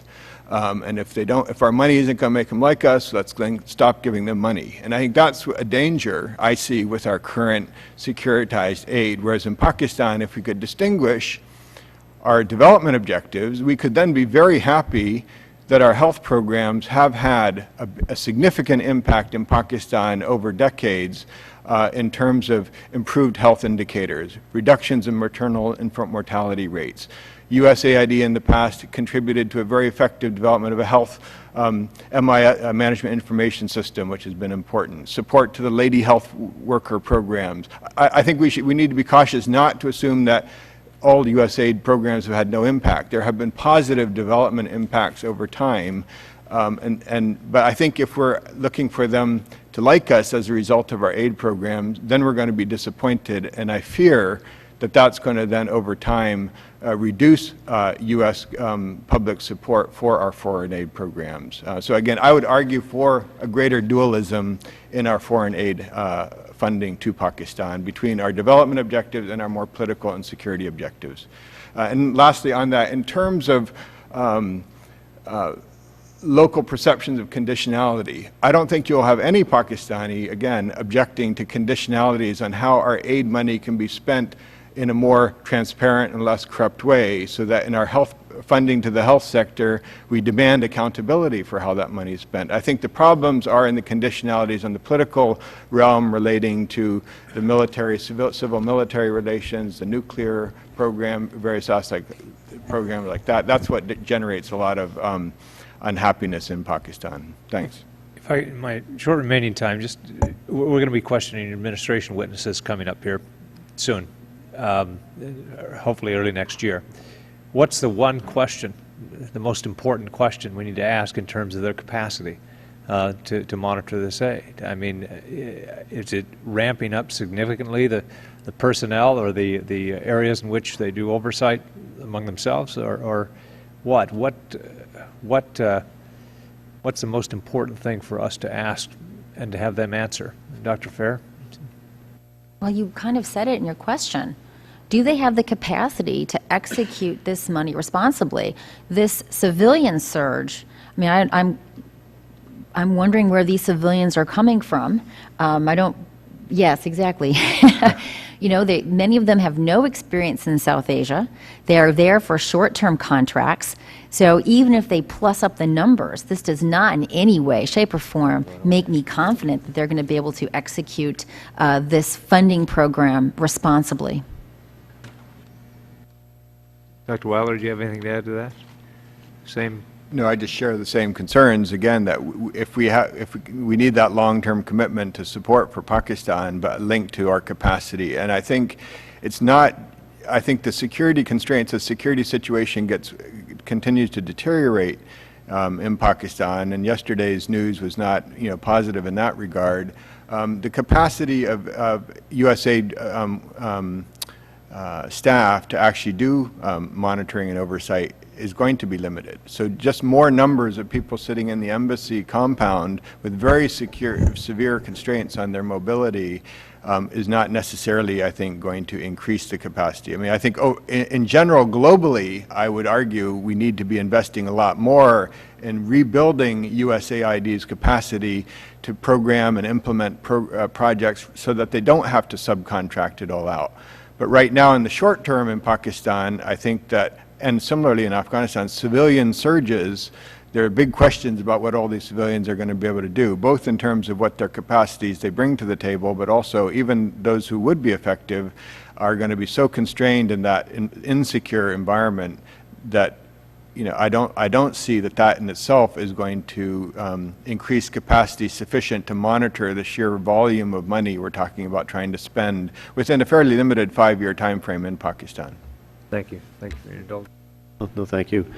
Yeah, we have the capacity problem, and obviously excuse me a second. Oh, you're back. Excuse me, Mr. Fortenberry, 5 minutes. Doing the disappearing at the Houdini thing. Life as a public official. Let me go back to some of my earlier comments. They were not intended, and I don't think they came across this way, but let me clarify, to disparage USAID outreach for capacity building. But I think as you further discussed the points, your comments were very germane, Dr. Ahmed, in that this is a fledgling democracy. We work off of certain operational assumptions, premises, that there is going to be capacity to absorb this type of aid quickly.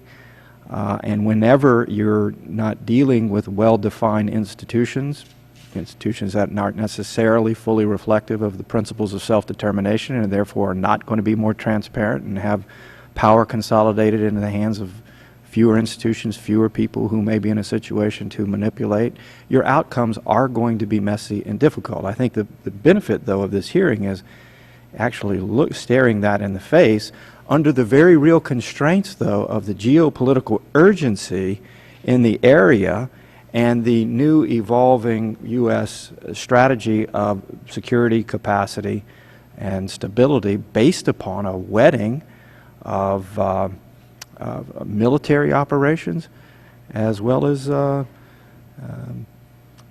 social outreach and institutional civil society building. We've had other hearings where we just directly talked about whether or not the military itself, as they had to learn quickly how to do in Iraq, is better positioned in some ways to deliver the types of social service inputs for capacity building in a very insecure situation versus a civilian component which may not have the ability to deal with the security situation adequately.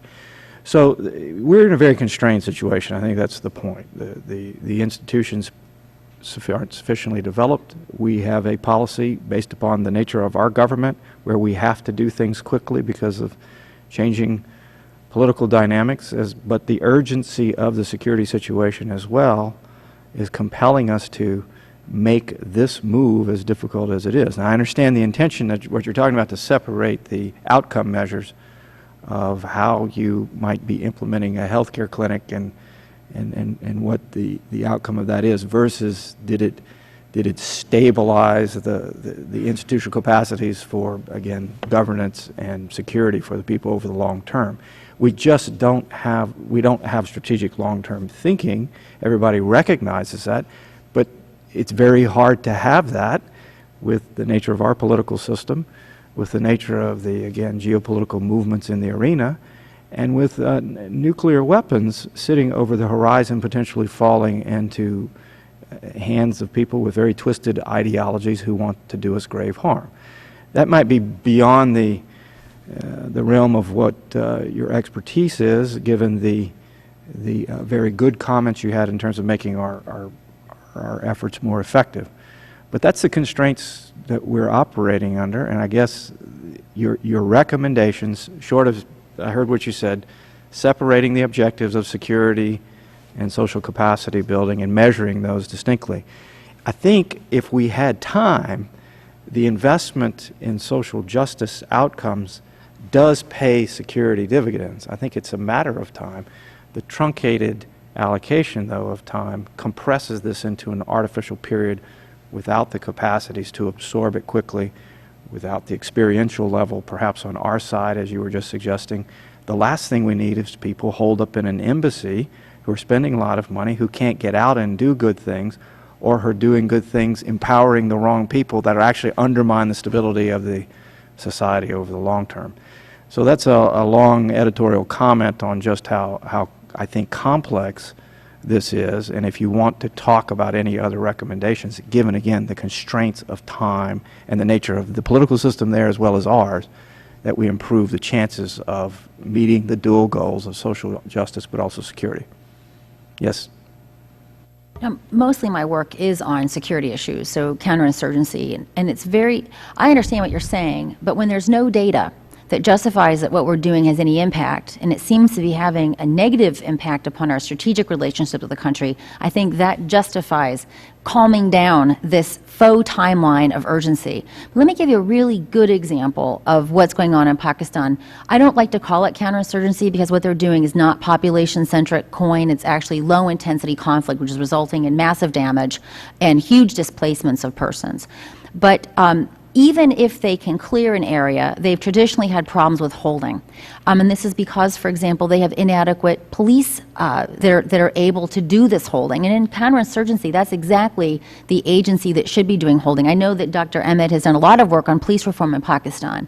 We would like to bring DynCorp in there and churn out police in large numbers over a week. That's not how you make police. So if you want to do clear, hold, and build, you can't get to the build part if there's no security. The Pakistanis have not shared with us their operational plans. After they conduct an operation— Do they have them? They don't. For example, in SWAT, if you're going to think about build, you need to have, as a part of your planning, the civilian component, for example, the relief to the IDPs. If they had coordinated with us their operational plans, we could have helped them put into place the civilian relief. Now, the Army says that they have cleared their holding and they're waiting for the inept civilians to come in. That's their narrative. It's the inept civilians. Of course, the civilians are inept because they've been hollowed out for 10 years. But if they had actually been genuine partners with us, we could have helped them think through what would be the civilian requirement. So another concern that I have, other than this fake urgency, and I say fake urgency because we impose this upon ourselves when in fact I don't believe we can execute this aid program effectively in the time constraints and in the quantity with the quality and given the security environment. This just seems an impossible task.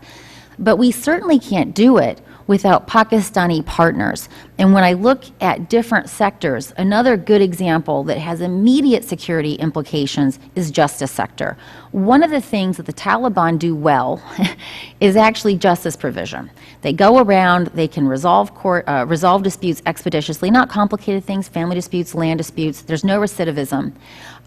Justice is really key, yet the Asian Development Bank, and I believe Dr. Wilder is more knowledgeable with this than I am, has spent millions of dollars doing justice sector reform. What they want is the computerized case management. They want the courthouses to be redone, but what they don't want is actual human capital development.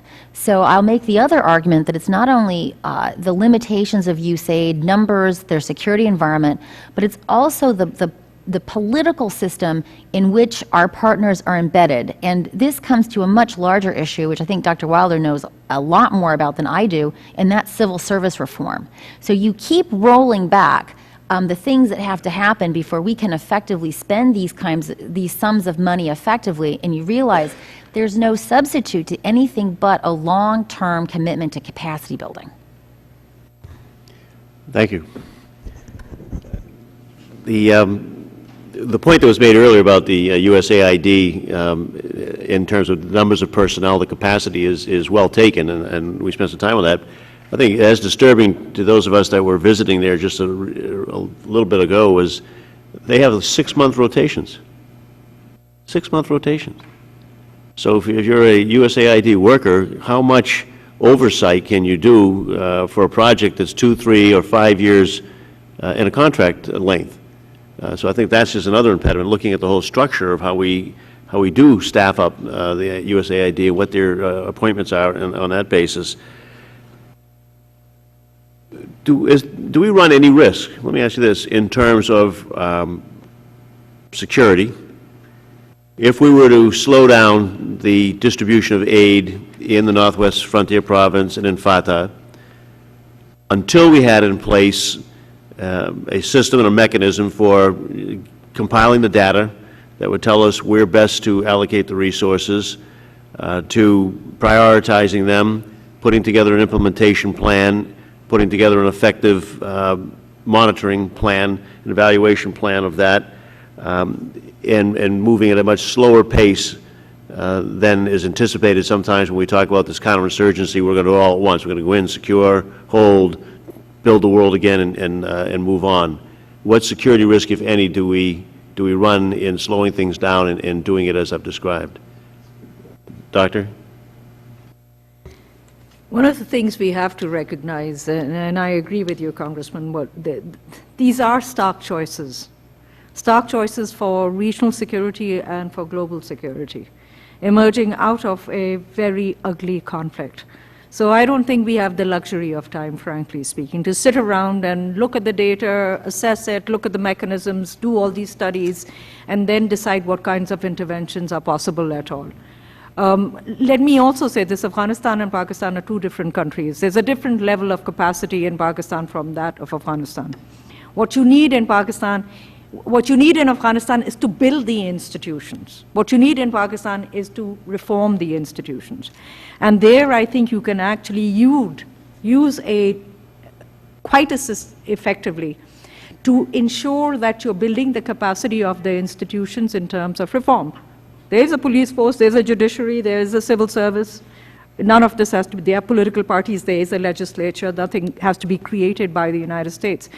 But finding the partners that you will need in the meantime and building their capacity, quite obviously, is a multi-year endeavor, which is why I think this bill is a good bill, because it is a multi-year investment in Pakistan. But at the same time, we have to look at different types of tasks that have to be undertaken. The IDPs, the internally displaced people, do we wait another few years before we decide what are their needs and how do we access them, and how do we actually make sure that there is a semblance of stability that returns to what is actually a fairly large part of Pakistan, not just in FATA but also in Malakand division? Should we be working right now with the civil administration, the ministries, and the elected representatives? And I beg to differ. You know, these are not just patron-client relationships. These are elected representatives. Let's give them their due here. They do know their constituents. They meet their constituents.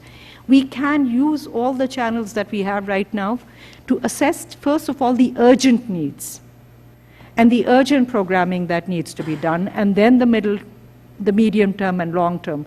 Let me also say this, I agree with Dr. Wilder. I think we are forgetting one thing. There have been long-term programs that USAID has run in Pakistan in the fields of health and education and infrastructure building. But what we have right now is a crisis. And we have to respond to that as well as talk in terms of what should we be looking ahead in terms of a partnership. So I understand that you have a sort of a mixed view on that. There are things that need to be done right now and things that can wait for a more nuanced and planned aspect on that. But if I could press you just a little bit on that, what security risks would be confronted if, in fact, we did just that? We just took care of some immediate needs, the crisis aspect of that and the humanitarian aspect on that, and then had a more thoughtful approach in the long run, instead of just putting all the money out there right now.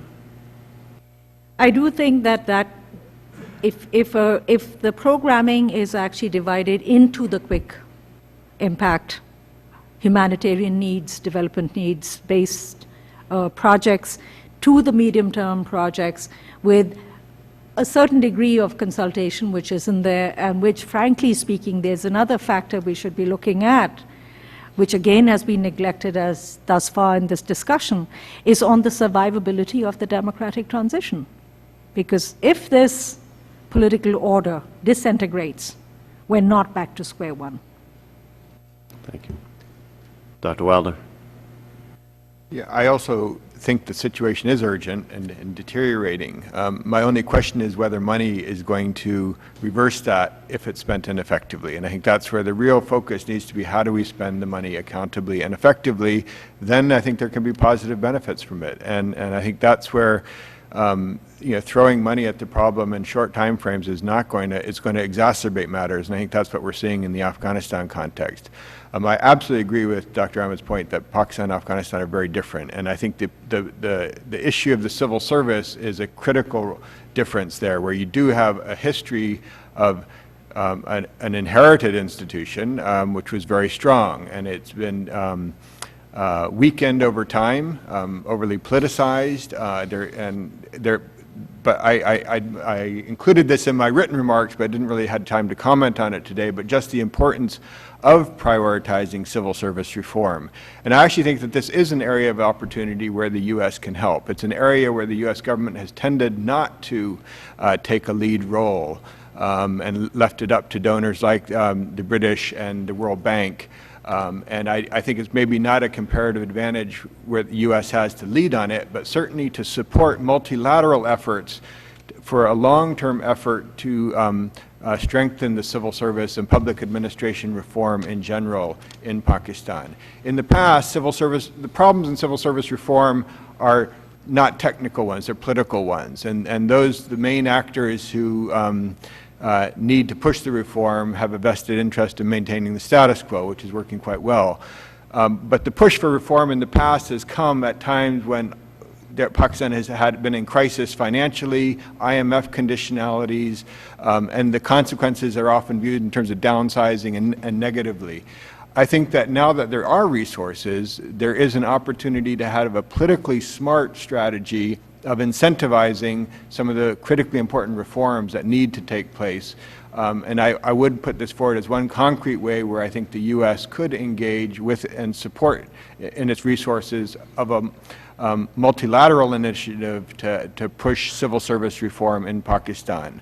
A more general point is I think it is when you are the lead donor and have lots of money to spend quickly, there's also a tendency to try to do it alone. I think this is an area where the U.S. is not always very good in working with the other multilateral and bilateral donors in Pakistan, and I would urge that as a concrete recommendation that our aid effort there try to work more closely with the multilateral and bilateral partners, and I think that's one way of trying to ensure that it will be more effective. Thank you. Jeff, you have more questions?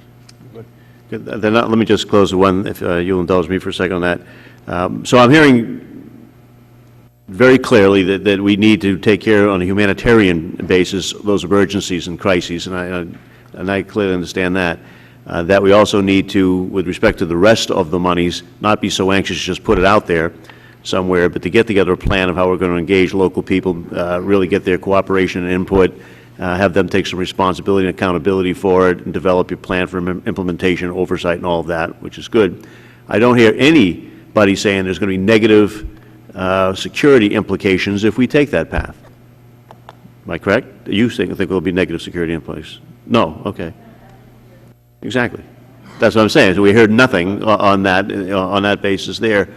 So my last question to each of you is, can you give me examples of the types of incentives that could be used to facilitate the civilian government moving forward on reform?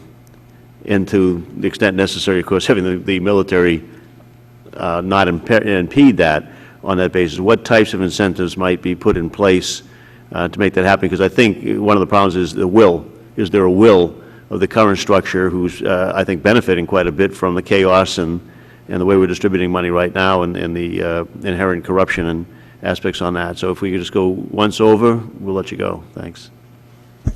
Well, FATA, for example, that aid should have been conditional upon the Pakistan government having a plan for political integration. The FATA development plan, which they marketed as integration, had nothing to do with political integration. Something as simple as extending the Political Parties Act so that FATA has genuine representation of the kind that Dr. Ahmed talked about would have been incredibly valuable. I think that whatever ministry we engage, they need to come up with a plan. Now, so often when I've read these plans, it looks as if an international contractor wrote them because of the particular idiomatic English that's been employed. The Pakistanis themselves should come up with outcome measures, and we should agree upon the data that will be used to monitor success along those outcomes, and there needs to be a pretty serious plan for remediation if those outcome measures aren't met. So what I'm basically saying is that we need to incentivize the Pakistani government to be partners rather than merely, recipients. And I'm only just now imagining what the reaction will be when we we do that. We had a visit of about 30 military people at one point in time who came in with their hair on fire, and had an opportunity to speak up in Cambridge, Massachusetts, on another occasion where, I'll tell you, when I finished speaking in defense of the conditions, because we had been involved in putting them on, one half of the room stood up to berate us for treating them like children, and the other half of the room stood up to tell us, you should have had stronger conditions on there, you can't trust us. So it goes on. Dr. Wilder. Yeah, again, just to reiterate, don't ignore the civil service. I think that's an opportunity. I would also say that there's a tendency often for the U.S. government to prefer to work with executive authority and the military, and I think we should not ignore the parliament in Pakistan. And I think there is USAID is supporting a parliamentary strengthening program, but I think that this is an area. It's linked also to the issue of center-periphery relations, or the relations between the federal government and the provincial government in Pakistan, where there has been a tendency, I think, to overly centralize powers at the federal level. And I think working through Parliament and trying to strengthen Parliament could be a positive. It's something I think the U.S. aid should continue doing. And finally, just to end on a positive note, is that the silver bullet arrives. USAID has provided valuable support to the electoral process in Pakistan. And as someone who did my PhD research on electoral politics in Pakistan and has been present at virtually every election since 1970, I was monitoring the last one, and it was a considerable improvement over previous ones. And I think that there was valuable support from donors in general, and the U.S. in particular, for strengthening that process. But just to end, I mean, I think it's important that we, again, try to move away from, again, this feast and famine approach. Because of the urgency of the moment, the tendency to, in some ways, often spend too much money in the short term. And as I mentioned in my written testimony, a Pakistani friend last week told me, try to convince them to view their support to Pakistan as a marathon rather than a series of unsustainable sprints. And I think if I could just end on that note, let's take that long-term approach to our aid program for Pakistan. Thank you. And Doctor, you came the longest distance. The final word goes to you.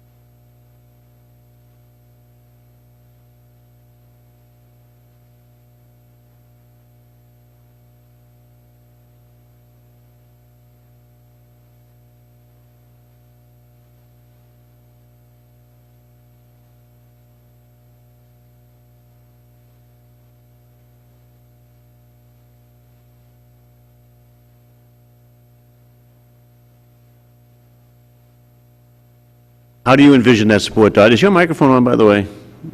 Okay. And how do you envision that support?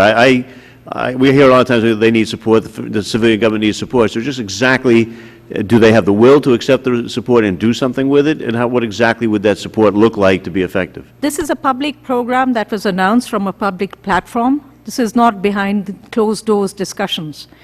The reform package also came as the result of consultations with FATA representatives. But I think you said that the military pushback has stopped it from being implemented. So how do we get beyond that? All you need right now is the President's directive to be, it's called a notification sent to the governor, and it's law.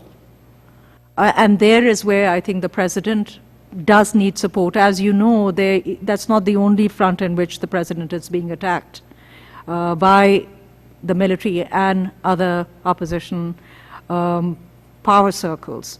That's the one issue. The second, in terms of the legislature, and I've said this in our report, we said it on in the written testimony, and we've said it in our reports and repeatedly, that in delivering assistance, make sure that there is a legislative connection to the monitoring aspects and the planning and the implementation aspects. Now, through the public account committees of the provincial and the federal parliaments, and let me say this, these are very good committees and they're functioning well. I think you'll have stakeholders then in a process that will also provide that missing link, not just in terms of monitoring, but also in terms of community consultation. So let's go beyond, and I think it's great that USAID is helping build the capacity of the Pakistani legislature, but let's involve the legislators, the parliamentarians in the kind of process that we're involved in Pakistan. You know, their collective history, if you look at how many parliaments they've served, it would be quite a couple of 100 years. So these are not novices. It's just that because there was no opportunity at constructive intervention, they were left out of the policy loop. And I think we can engage them now. At the risk of being painfully obvious on this, but for the record on that, we talked about Dr. Zardari needing only to issue, Mrs. Zardari needing only to issue a directive for that to become law. And then you talk about our support. Are we talking about the need for the United States government through the Secretary of State or the President to make some public declaratory statement, or to work through our Department of Defense with the military to get them to back off? What types of support are you thinking of there? I do think publicly welcoming the reform effort. This is not a U.S. reform effort. It is not in any way without stakeholder consultation would be a useful way to go. So at a high level, coming from the U.S. government. I'm going to have to ask for the panel's forbearance here for a second. Mr. Lynch, would you like to make an opening and a closing in your questions? Well, I'm sorry, there's a lot going on here at the same time, but I have been following the testimony in the anteroom. The question I had is the problems that we've seen on both sides of the border along the Pakistan and Afghanistan borders. At least what we've seen visiting the federally administered tribal areas and the Northwest province area, frontier province, are similar to what we're seeing on the Afghan side. And that is very weak government institutions that don't get out into those areas. And we seem to have seized upon a model where we pair USAID or some other NGO with a military support group in order to get that done, a PRT model. And that's the model we've been pursuing here. And from what we've been hearing and seeing in Pakistan, is this the right model? Is this the right model that we're using here? Because it doesn't seem to be the case from this end, and I worry about squandering the resources that we're dedicating towards this effort.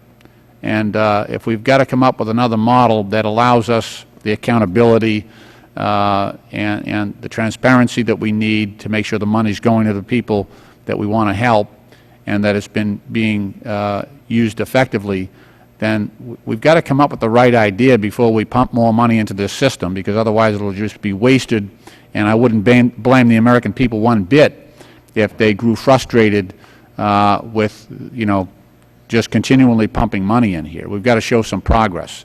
You know, Dr. Wilder, you mentioned some of the areas that received the greatest amount of resources have shown very little progress. And so I'm wondering, is it the model that we're trying to use, is it the wrong tool for this job?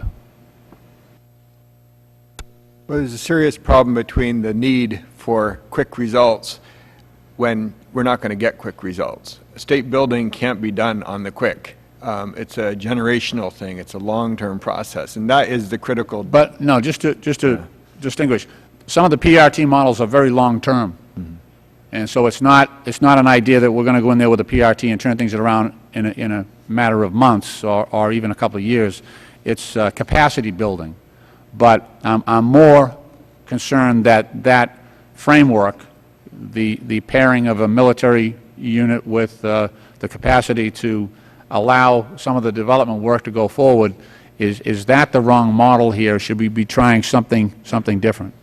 Sorry, are you talking about Afghanistan? 'Cause in Pakistan, I think the PRT model would certainly not be a good an option. But in Afghanistan, I mean, I think part of my problem with the PRT model in Afghanistan, I mean, Afghanistan's always never had much in the way of government, in the same way in FATA in these areas. So I'm not sure that it's actually the weak government in some of these areas which is also fueling the insecurity. But my concern with the PRT model is the more we end up doing with these civil military teams, the more we end up, in a way, setting up the Afghan government to fail because they don't have the capacity to come in and take over. The more we end up doing with our PRTs, the more it complicates an exit strategy, because who's going to step in and do this eventually? I mean, I think we do need a long-term process of trying to build up government institutions and capacity, but that's not going to happen in the time frames within which, even the 5-year, 10-year time frames we're talking about in terms of our troop presence in Afghanistan. So I think this is where the problem is. There isn't a quick fix, and the civil military, the PRT model, term solution. Okay. I do want to say thank you for your willingness to come before the committee. Your observations are very helpful to us, so thank you. Thank you, Mr. Lynch. Again, thank all of you very much. Your work has informed. Mr. Flake and I were discussing the need for us to try and make sure that some of what you share with us gets reflected in our work going forward on that. So you've been tremendously helpful. We thank you for coming to Washington, and thank you for coming all the way from Pakistan as well, and for the written testimony. And I know that we can take the liberties of coming back to you again, as we do so often, but your help is important, and thank you very, very much for it. Meeting adjourned.